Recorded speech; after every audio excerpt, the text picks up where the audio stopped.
Hey, Alongsiders, welcome to the online gathering. This morning we're warming up our Christmas carols. We're gonna start out with O Come Emmanuel. I said morning, didn't I?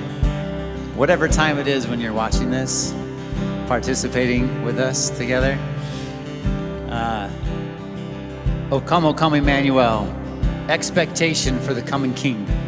That's what we're remembering as we sing this. May it affect our hearts today as we just say, God, come, do what you want to do in us. And we wait for whatever you want to do.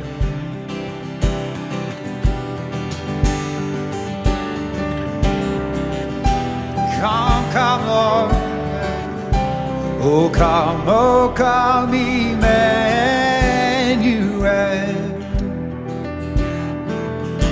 And ransom captive Israel that mourns in lonely exile until the Son of God appears. Sing, rejoice, rejoice, rejoice, Emmanuel shall come to thee, O Israel. Yeah, come, Lord. Oh, come now, wisdom from on high, and order all things far and nigh. To us the path of knowledge show, and cause us in her way to grow. Rejoice, rejoice, rejoice, Emmanuel shall come to thee, O Israel. Rejoice, rejoice, rejoice, Emmanuel shall come to thee, O Israel.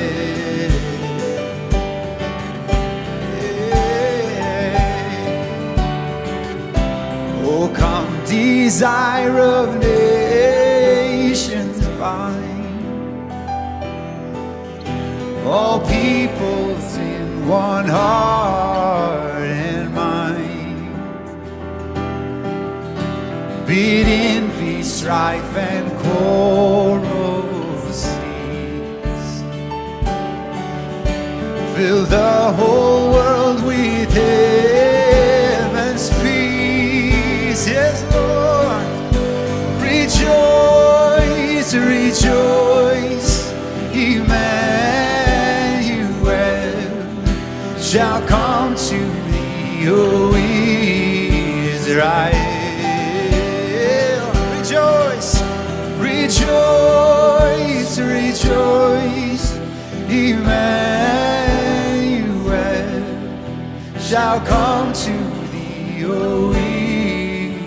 Israel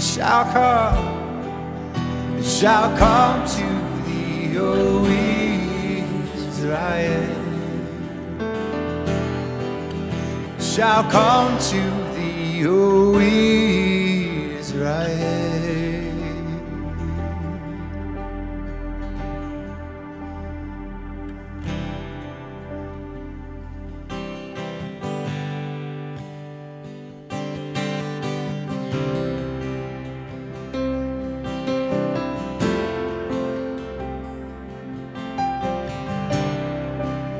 Pull me closer, close to your heart.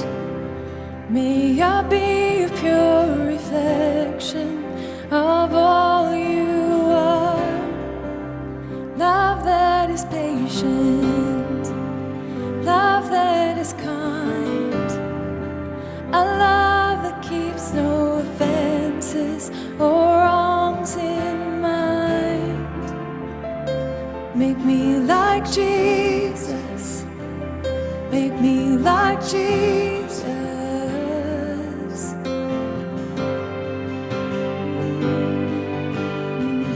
My heart is an open space for you to come and have your way. I'm open, I'm open. My heart is an open space for you to come and have your way. I'm open, I'm open. You're faithful to find me right where I am, and even in my wandering, you call me friend. Mercy receives me and lifts me to my feet, and I'm caught up in the wonder and mystery of knowing Jesus, of knowing Jesus.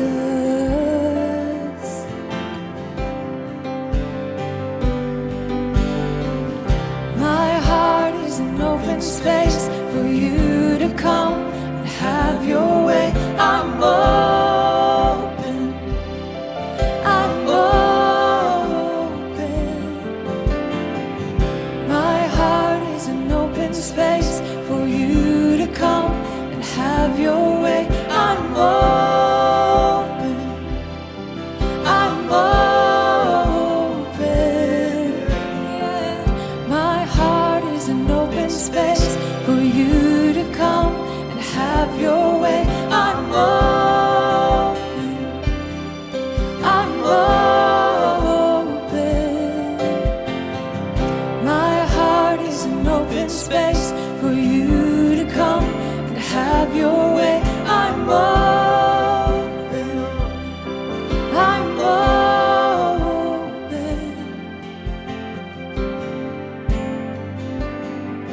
I'm open.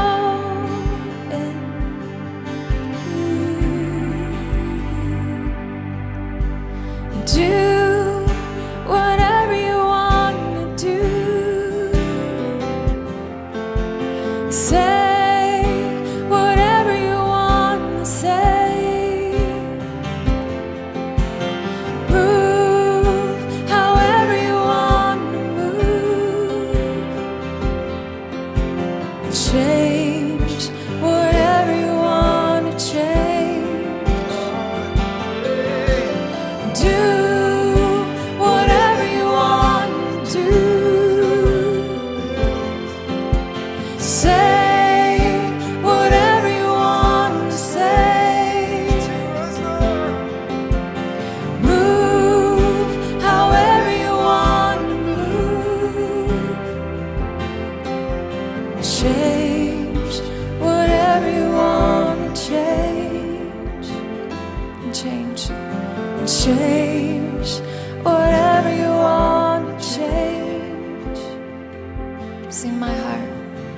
My heart is an open space for you to come and have your way. I'm open. I'm open. My heart is an open space for you to come and have your way. I'm open. I'm open. My heart is an open space for you to come and have your way. I'm open. I'm open. Yeah.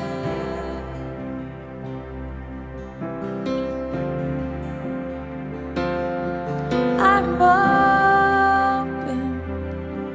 I'm open.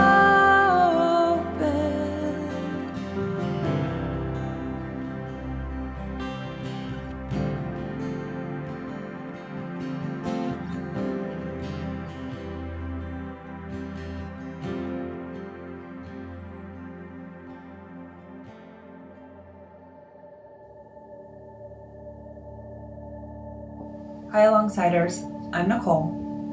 Today I'm going to be lighting the Advent candle from the book we received in our Alongsiders holiday box, Pauses for Advent, Words of Wonder.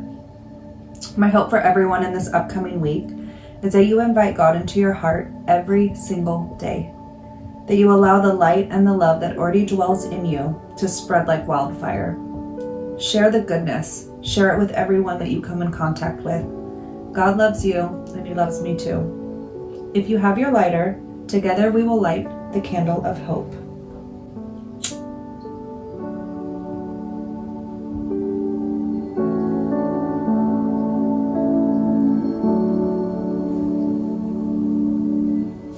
I'm going to be reading from Isaiah 9:2, verses 6 through 7. The people walking in darkness have seen a great light. On those living in the land of deep darkness. For to us a child is born, to us a son is given, and the government will be on his shoulders. And we will be called Wonderful Counselor, Mighty God, Everlasting Father, Prince of Peace. Of the greatness of his government and peace there will be no end. He will reign on David's throne and over his kingdom, establishing and upholding righteousness from the time on and forever. The zeal of the Almighty will accomplish this. I hope you all have a wonderful Sunday.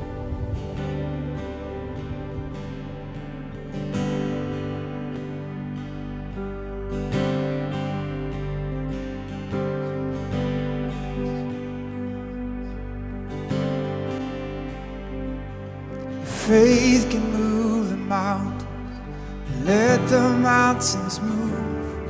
We come with expectation, waiting here for you.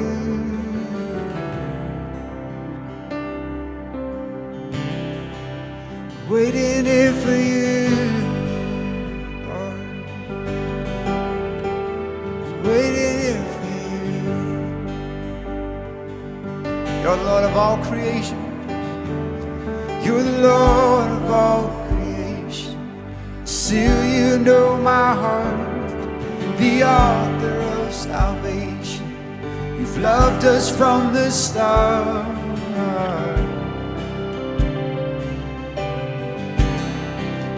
Waiting here for you,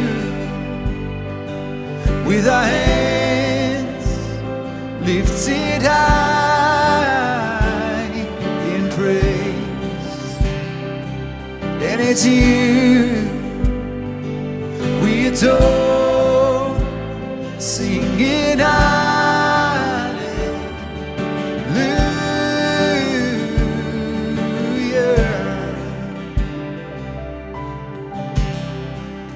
Waiting here for you, Lord. Waiting here for you. You're everything you promised. You are everything you've promised. Your faithfulness is true. We're desperate for your presence. So all we need is you. Yes. You're everything. Let's sing it again. You're everything you've promised. Your faithfulness is true. We're desperate for your presence. All we need is you, Lord. Yeah. Waiting here for you with our hands lifted high in praise, Lord.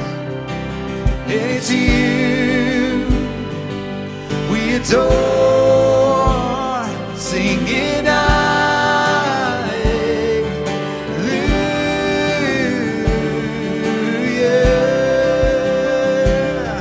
We're waiting here for you. We're waiting here for you with our hands lifted high in praise. And it's you we adore, singing hallelujah.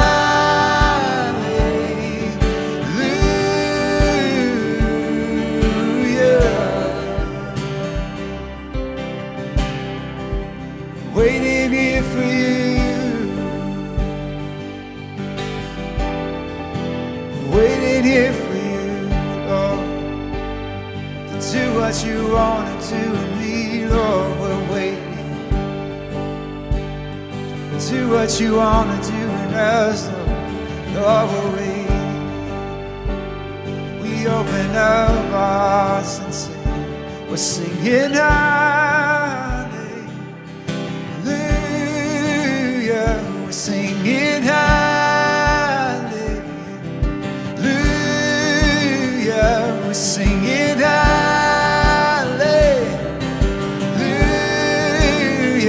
We're singing hallelujah.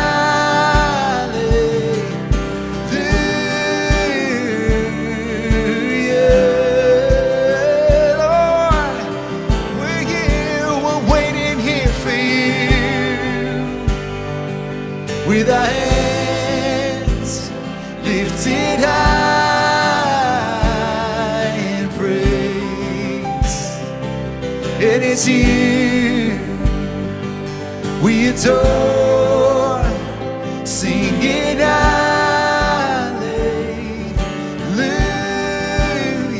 We're singing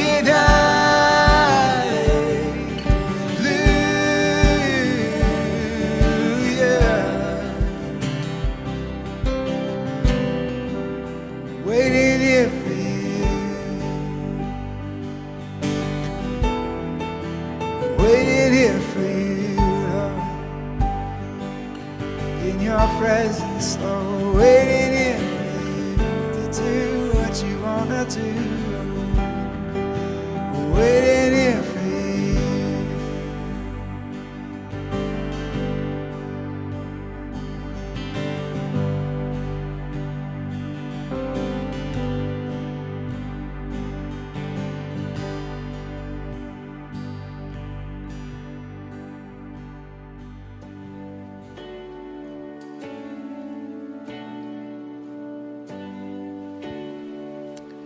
Hello, Alongsiders. Brandon here.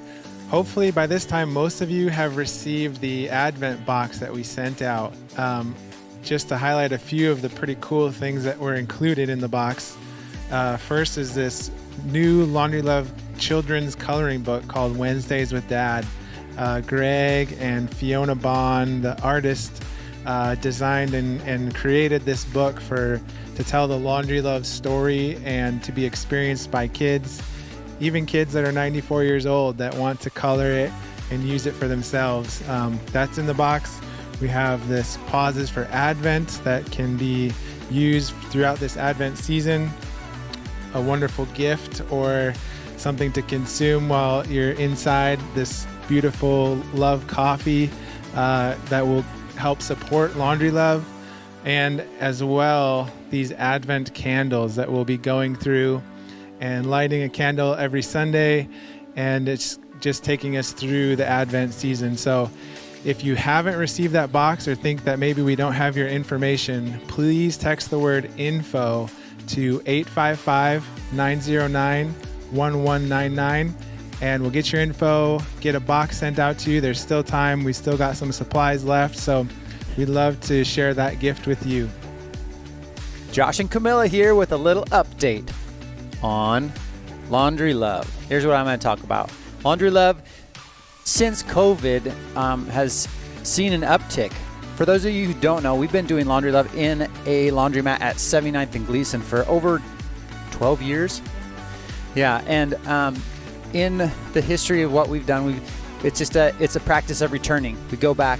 Laundry is an essential. Just like last week, we've been talking about Thanksgiving gift, which we just did. That's an essential. Food's an essential.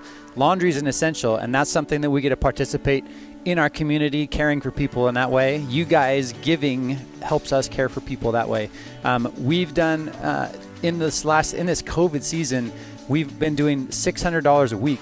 We do first and third Wednesday. That means we're doing $1,200 a month that is going into the community just to care for that essential need of clean clothes and being able to go into the day with dignity, not with the smell of dirty laundry and dirty bedding and all that stuff. So thank you for the way that you give to that.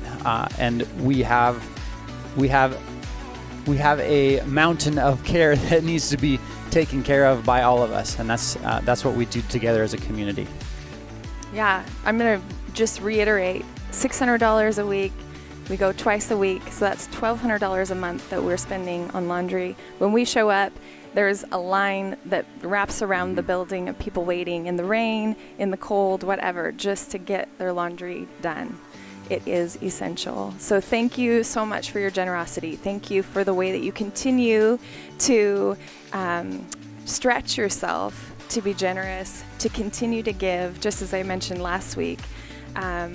Please continue to just ask yourself how you can be more generous even in this season, and be stretched, continue to just stretch the ability to give more. So thank you so much. And we wanted to give you just a little snippet of our last Sunday, which was the Thanksgiving gift. Dennis put together an awesome little beautiful video, so check it out.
My heart is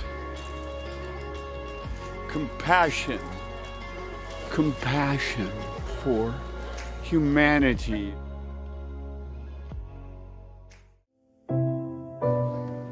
We have to become involved with our communities and our friends and neighbors, and we have to really use our soulful spirit to help. And when you help somebody, the more love, the more you give, the more you emotionally get back. Hey, Jeffrey. Thank you. Happy Thanksgiving. Oh, I love this food pantry. I love this church. These are the nicest people on earth. And I've been coming here off and on a long time, even before COVID. And they make a hospitality social hour, non-parallel. Just beautiful people. Kind of living in the car a bit. And they told me one time, one of the members said, you know, I feel bad coming here so often. I wish I could be on the other end and make contributions to the church. And she said, oh, no, this is called love. This is what Jesus taught. And I just love these people. And it's the nicest food pantry. We have to take care of our neighbors and everybody else on the block, you know, to the best we can.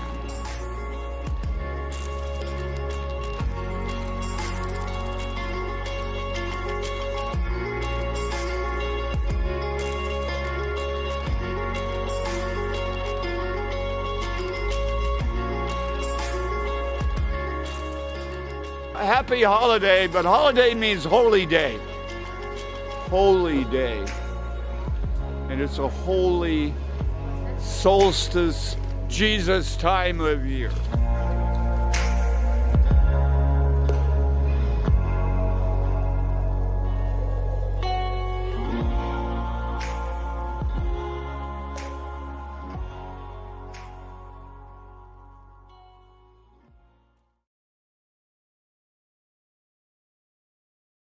Alongsiders and friends, it is good to be with you. It is the Advent season. It is literally just begun today, right now.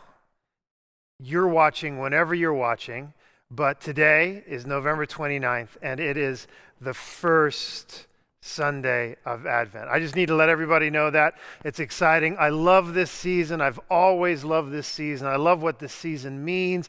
I love the practices, spiritual practices that come out of this season, the season of waiting, which that really is all about Advent. It's waiting with great anticipation for the coming of Christ, the birth of Christ. And so this kicks off the next 4 weeks toward Christmas. So I'm so grateful for this season. So thanks for joining in wherever you are. Thanks for joining in. If I didn't say, my name is Greg, by the way, and I'm standing in snow. Or maybe it might look like that. If not, no worries. We are in a conversation for, I don't know, this might go on for some time, called Whispers of a Different Way. When you think about whispering to somebody else, it means the recipient is listening. It means that the recipient is leaning in. And right now, the world feels pretty loud, or sounds really loud, right? There's just so much going on, so much being said, and so it can be quite noisy. And not only we are navigating the hustle of the world as it is, but we're about to add to the hustle of the Christmas season. Though it's definitely going to look different this year. The whole Black Friday and everything else is changing, but there is still the hustle that's being added in this Christmas season. So we need to be reminded to slow down, to listen for the whispering words of Jesus that would ground us or reset us or remind us, remake us, or even re-wake us and make us different. This is the gift of this season. This is the gift of this conversation and reflection that we're going to be in for some time. You know, the Bible says that the earth is full of God's glory. And this sort of means that the whispers of God are never quiet. The earth is full of God's glory. The earth is full of God whispering to his creation. And we just sometimes have a hard time listening through the noise, not only the personal noise, but just the collective noise. And I think this season of Advent invites us once again to pay attention, to lean in and to listen to the whispers that are going on each and every day of our life. And I love the whispering imagery itself because it carries with it a profound image of closeness, of intimacy, of willingness to be the recipient, to lean in, or to be the one that is whispering. And when I think about that, I think about what the gift of the text and what the text brings to us, and how the text speaks to us about this. For instance, David the psalmist would say this in Psalm 55, verse 2, Open your ears, God, to my prayer. Don't pretend you don't hear me knocking. Come close and whisper your answer. I really need you. You know, the prophet Elijah of the Hebrew story and Bible looked for God in the wind, looked for God in the earthquake, looked for God in the fire, but he heard God in the whisper. The text goes like this. It says that God told Elijah, go stand on the mountain and God will pass by. And it says a hurricane wind ripped through the mountains and shattered the rocks before God, but God wasn't to be found in the wind. And after the wind, an earthquake, but God wasn't in the earthquake. And after the earthquake, fire, but God wasn't in the fire. And after the fire, a gentle and quiet whisper. When Elijah heard that still small voice, the story says that he stepped out of the cave that he was in and listened to what God had to tell him. And I think of all of us using that image of Elijah. What caves or what corners or what circumstances is God whispering to you from? Or maybe how is God whispering in that corner or in that cave or in your circumstance? And is it time for you to step out and step in to a different way, a different relationship, a different future?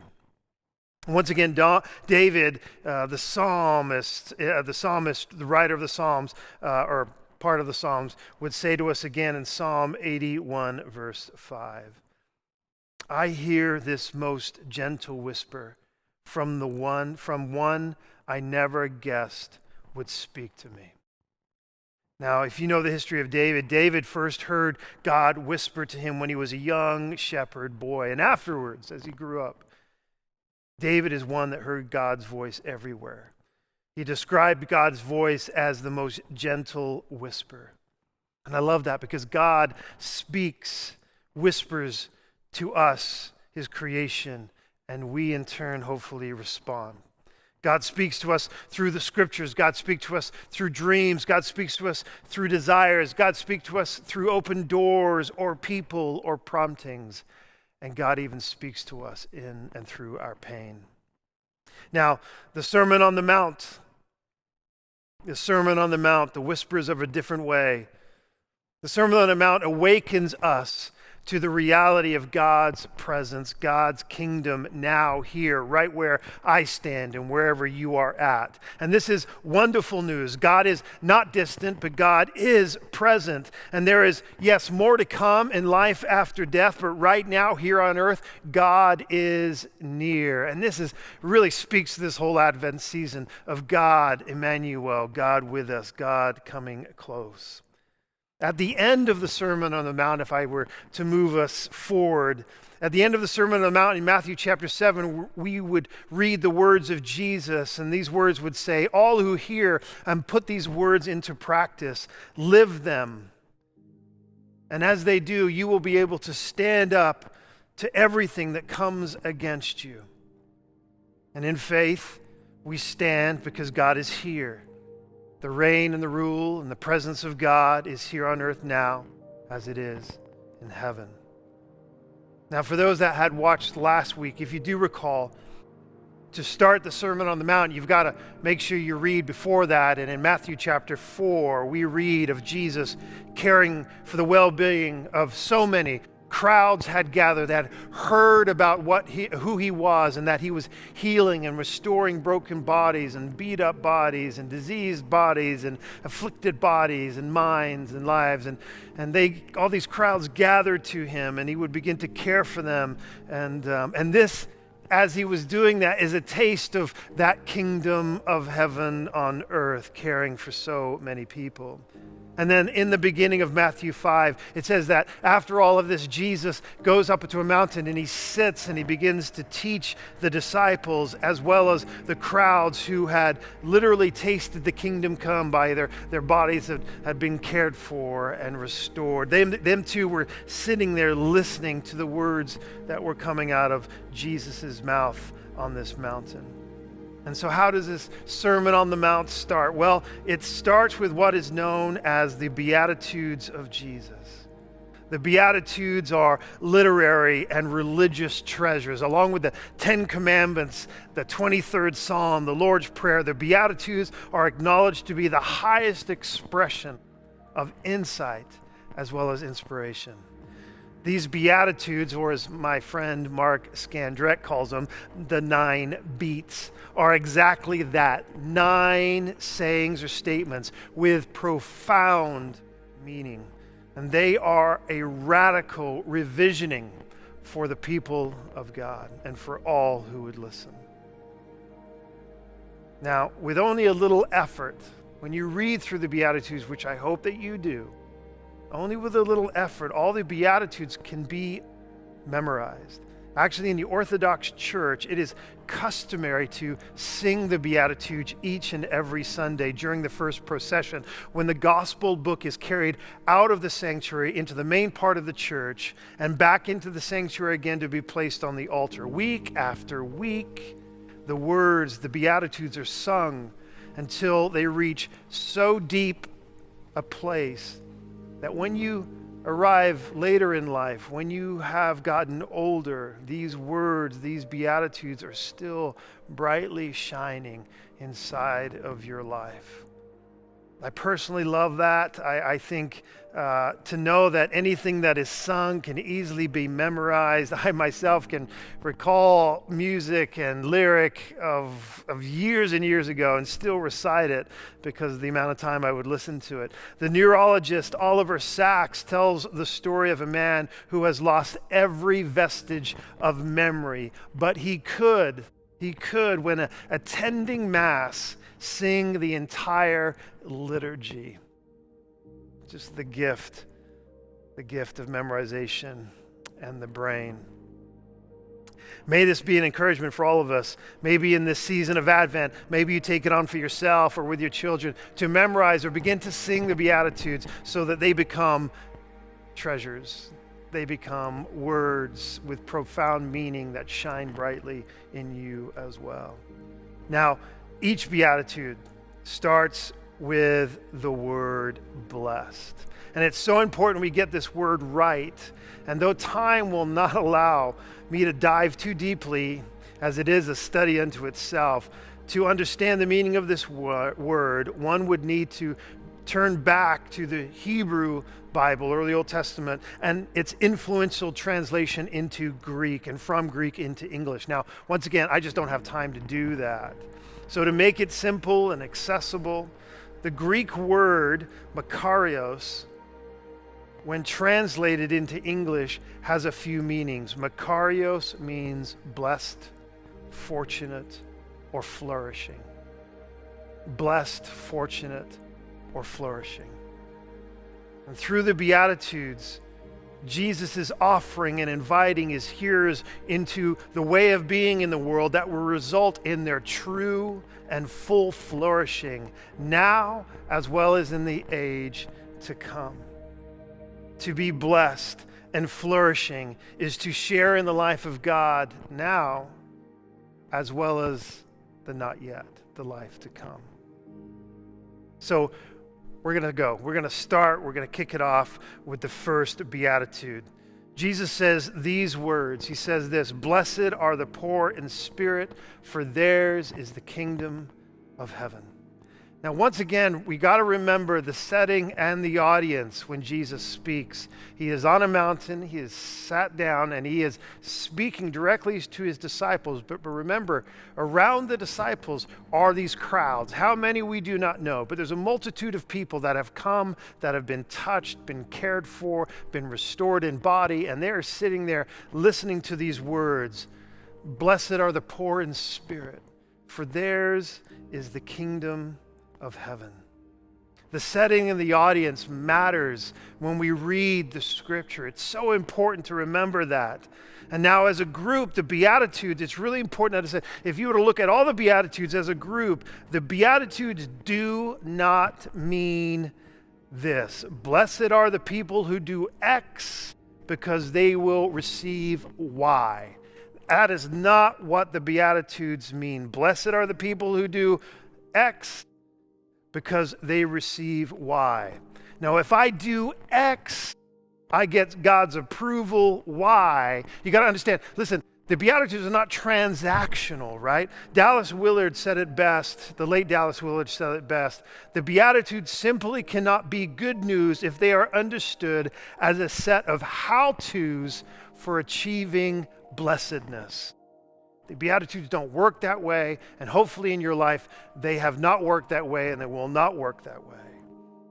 They would amount, if this was the case, if somehow they were just a set of how-tos to somehow for us to receive blessedness. If I become this, then I get God's approval. If I become that, then this happens. If they are just that, they would amount to a legalism, this type of attitude towards works and trying to achieve God's graces or God's approval. The Beatitudes are not to be understood in a legalistic way of us earning God's favor, but rather of God working the Beatitudes in us by his grace.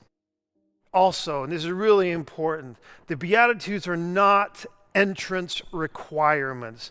Rather, they define the character of the beloved before God. They define our character because we are the beloved before God. They are not entrance requirements. You got to get these things right, and then, no, they're not that. They speak of the character before God. So who are the poor in spirit? This is the $1 million question in my attempt at offering an answer. And I have studied high and studied those scholars and historians and theologians. And so I'm just going to offer my thoughts on this question. Who are the poor in spirit? Some theologians suggest the poor in spirit are those facing or face down in difficulty. Those that are teetering on the edge of depression or have fallen deeply into desperation. Those who are overwhelmed with worry and carry the weight of worry with them. Those wondering if they are enough in life, if they are enough with those around them, they are enough in themselves, if they matter, if they are seen. Those who seem to have it all together on the outside, but are slowly unraveling, and they know that they're unraveling, but they try to continue to throw up the veneer, the show, the mask, poor in spirit. The poor in spirit are those who live from enough humility that they do not operate from a sense of pride. The poor in spirit are those who recognize that they are the beneficiaries of the help that has come from others. The poor in spirit do not sit around and say, hey, look what I've accomplished. Look at all the things that I have done. No, they may have done the things, but they know that God knows, and that is more than sufficient. The poor in spirit are those who are aware of their own privileges, and because they are aware of their own privileges, they work to help others who do not have the same benefits, seeking to be people of equality. The poor in spirit does and do cross the lines into economic poverty. The poor, not only in spirit, but the poor. The stress of, is there going to be enough for myself or my family? Will there be enough? Will rent get paid this month? Will I be let go again? The poor in spirit that cross into the economic poverty, standing in lines, food lines, feeling the vulnerability and the exposure to that, filling out the paperwork because they're needing the assistance or the help just to get by. Now, in the context of the scripture, in the context of the story and setting up the audience and the setting that Jesus is currently in, the poor in spirit are actually right there on the mountain with Jesus. The crowds, those who have come far and wide, those that have come with deep desperation yet longing for hope to be experienced, those that are come seeking, and those that have found healing and the possibility through Jesus who is now speaking to them. In that context, Jesus sits down and he begins to look around. And as he looks around, he sees the crowd and the hunger that's found in the crowd and the humility and the want and the desire to be seen and to be enough and to be healed and to be made whole. And it's in that moment that Jesus begins to speak. Blessed are the poor in spirit, for theirs is the kingdom of heaven. For theirs is the kingdom of heaven. I love that phrase, for theirs is. That is present tense. It is not just future tense. For theirs is present tense, the kingdom of heaven. There is the blessing and the care and the nearness and the nurture of God now. There's no waiting necessary for life after life. Now, today, right here, the kingdom of heaven.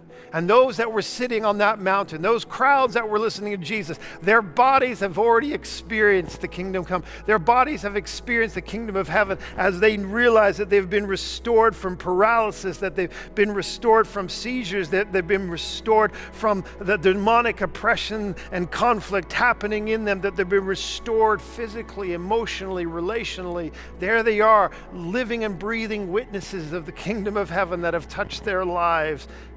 There, right then, present tense, they bear witness to the kingdom of heaven. Now, the truth of the matter is, there are so many others that we know in our own life that the blessing and the care and the healing and the wholeness of God actually does, in fact, come after this life as they experience the next. But the good news of the kingdom of heaven is that no one is beyond beatitude. No one is beyond blessed. No one is beyond flourishing. No one is beyond, because the rule of God from the heavens is available to all of us. The grace of God is available to all of us. In Jesus' day, the religious system marginalized the multitudes. But Jesus welcomed them. Jesus saw them. Jesus touched them. Jesus spoke life over them. And that welcome that Jesus gave then is the same welcome that is offered to everyone today, even now, wherever you're at. That whatever it is happening, whatever is happening in you, that same welcome of God is an invitation for each and every one of us today. It is a standing invitation. It is a standing welcome. Because I think, truth be told, though we live in a different time, I think many of us feel, or many of us would probably find ourselves in the crowds. So, to the poor in spirit that may be watching, to the poor in spirit, yours is the kingdom of heaven. Yours is the kingdom of heaven now. May you discern it. May you sense it. May you lean into the whispers of the kingdom come now. On earth, wherever you're at, as it is in heaven. Earlier, you got to watch the Thanksgiving gift bag recap. And we're gonna play that again for you. This is gonna be a part of our engagement. We're gonna pause here, we're gonna engage. We're gonna engage personally, individually, we're gonna engage with those in the room. But how we're gonna do it, we're gonna ask that you would watch this again, this 3-minute plus video recap of our Thanksgiving gift bag distribution. But here's the thing. I'm going to want you to listen to the words of Walt and or Nita. And I want you to consider this. What did Walt or Nita say that stood out for you? Why did those particular words grab your attention? And how do they make you feel? Or what are they saying to you? So we're going to play the video, and then we're going to give 3 minutes for you to consider What words from Walt or Nita are jumping, standing out to you, speaking to you, stirring within you, connect with you? And consider that. Talk about what jumped out at you with anybody that's in the room, or maybe for you, just write it down and process it. Either post it in the thread or just write it down in your own journal. But go ahead and take a look at this video once again.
My heart is compassion for humanity. We have to become involved with our communities and our friends and neighbors, and we have to really use our soulful spirit to help. And when you help somebody, the more love, the more you give, the more you emotionally get back. Hey, Jeffrey. Happy Thanksgiving. Oh, I love this food pantry. I love this church. These are the nicest people on earth. And I've been coming here off and on a long time, even before COVID. And they make a hospitality social hour, non-parallel. Just beautiful people. Kind of living in the car a bit. Yeah. And they told me one time, one of the people members said, you know, I feel bad coming here so often. I wish I could be on the other end and make contributions to the church. And she said, oh, no, this is called love. This is what Jesus taught. And I just love these people. And it's the nicest food pantry. We have to take care of our neighbors and everybody else on the block, you know, to the best we can.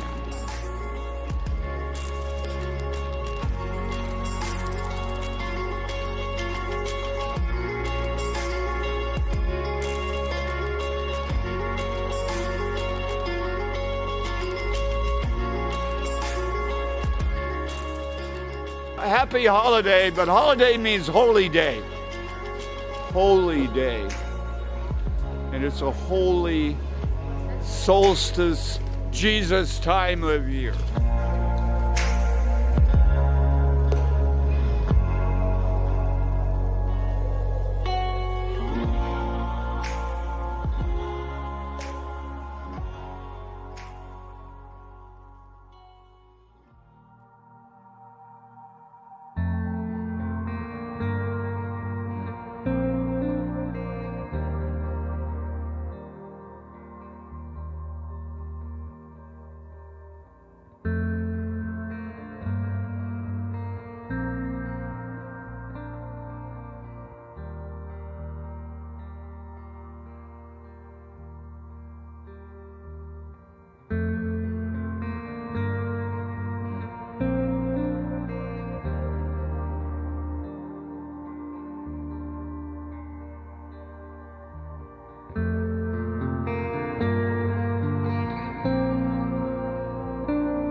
Hey, welcome back, everybody. I do hope once again that these moments of engagement you're finding them to be helpful.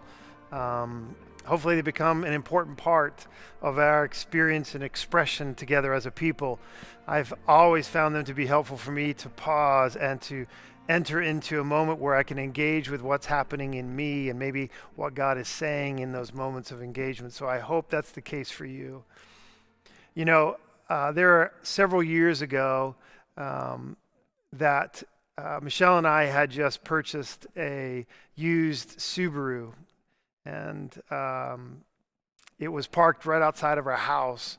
And the next morning I woke up and it was stolen, and it went missing for about a week and a half. And as you do, you make all the police reports and you hope for the best, but you don't really know who's got it, who's driving it around, and what they're doing in it.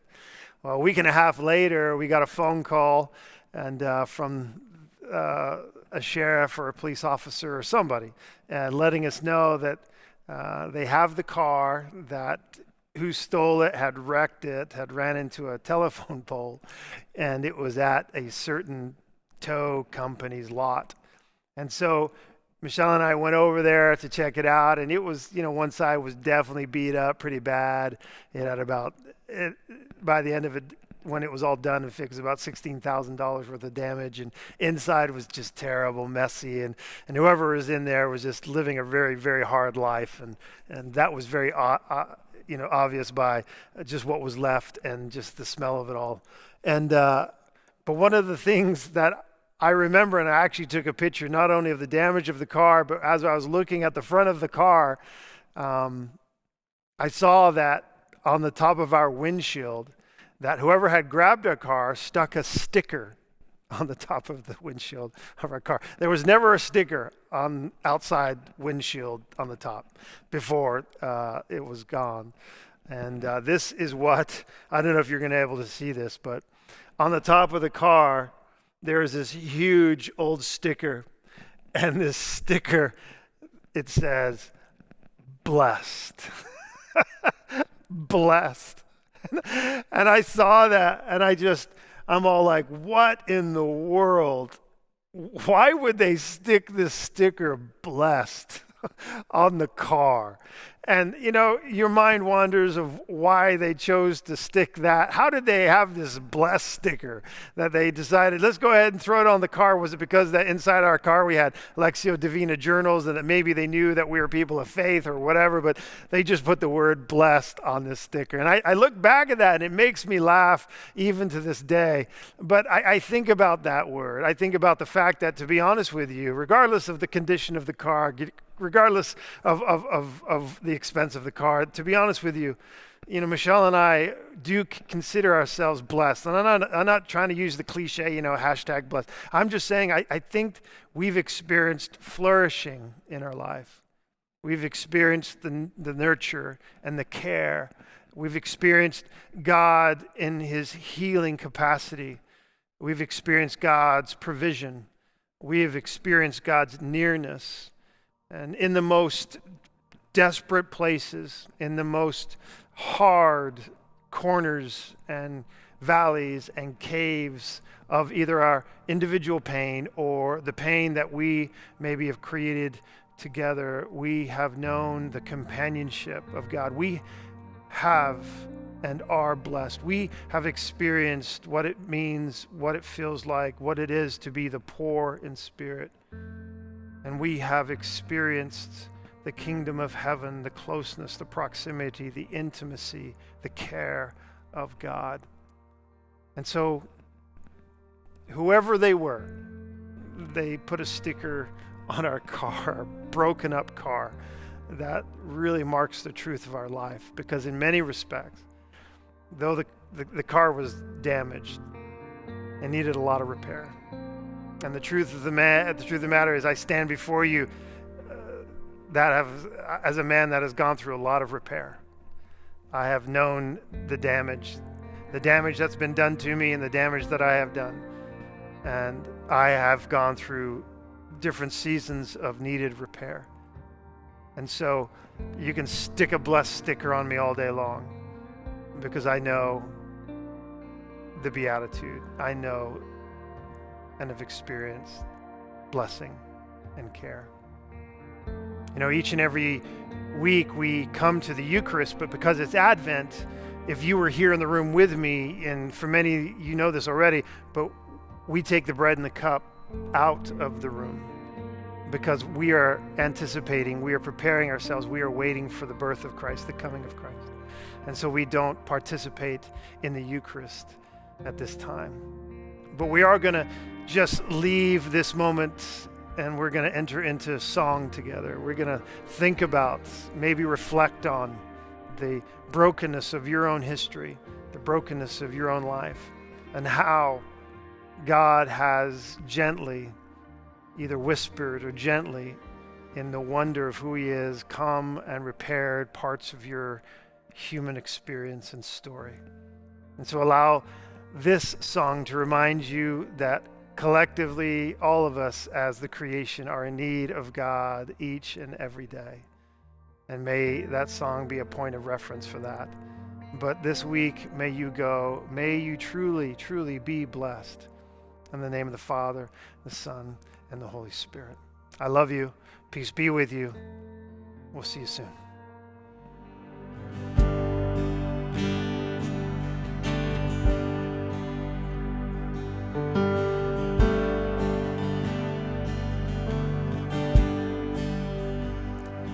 Lord, I need you, oh, I need you.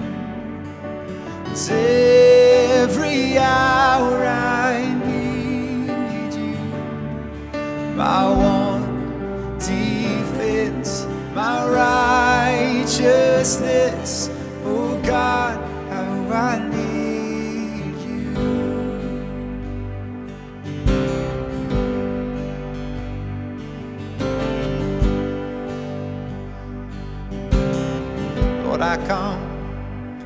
Lord, I come, and I confess, bowing here, I find my rest.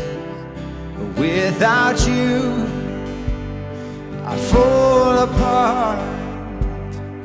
You're the one that guides my heart. Yes, Lord, I need you. Oh, I need you. It's every hour I need you. My one defense, my righteousness. Oh God, how I need you.